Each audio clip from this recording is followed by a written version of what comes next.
Donc on va parler aujourd'hui du 32 bits. Alors ce 32 bits c'est quoi? Première image ici, c'est une image en HDR de 9 poses et la même image en 9 poses que Photoshop a fait en 32 bits. Adobe va vous dire que le fichier, ce fichier qui est un DNG qui est sorti de Lightroom est traité en 32 bits et en final on fait un DNG de 16 bits.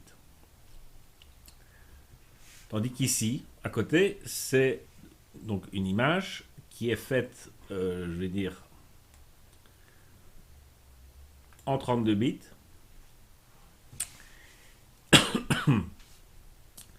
et qui est restée en 32 bits.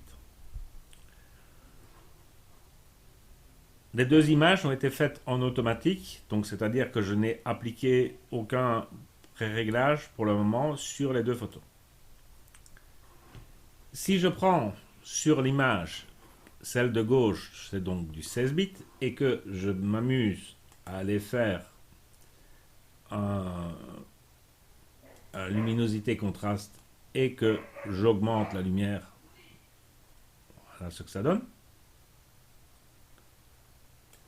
Si je prends l'image de gauche et que je fais la même chose par un luminosité contraste où j'augmente la luminosité, voilà ce que ça donne. Donc on se rend compte qu'on n'est pas quand même tout à fait dans la même chose. Ici, ben, on a perdu complètement le ciel. Là, c'est nettement plus clair, mais on a gardé. Si maintenant, on prend la luminosité ici, au lieu de la mettre à 150, je la mets à moins 150. Voilà ce que ça donne. Sur celle-ci, quand je prends moins 150. Et voilà ce que ça donne. On peut me dire que ce n'est pas encore aussi sombre une que l'autre. Donc je vais en remettre une deuxième couche de luminosité contraste pour le diminuer encore. Et donc, si je la diminue encore totalement, voilà où on est.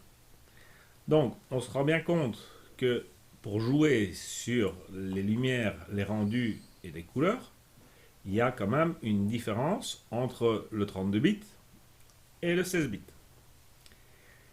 Si maintenant, on va plutôt, donc je vais enlever ce calque, on met moins.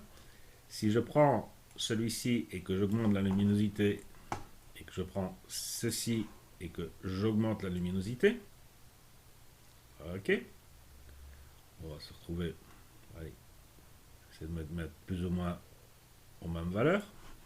On se rend compte qu'ici, ben, ici c'est du blanc qu'on a perdu, tandis qu'ici, ben, on a du jaune qui est resté. Et si maintenant j'agrandis, voilà ce que ça donne sur le 16 bits. Et voilà ce que ça donne sur du 32 bits. Ce sont les mêmes images de départ. Ce sont les mêmes images de départ.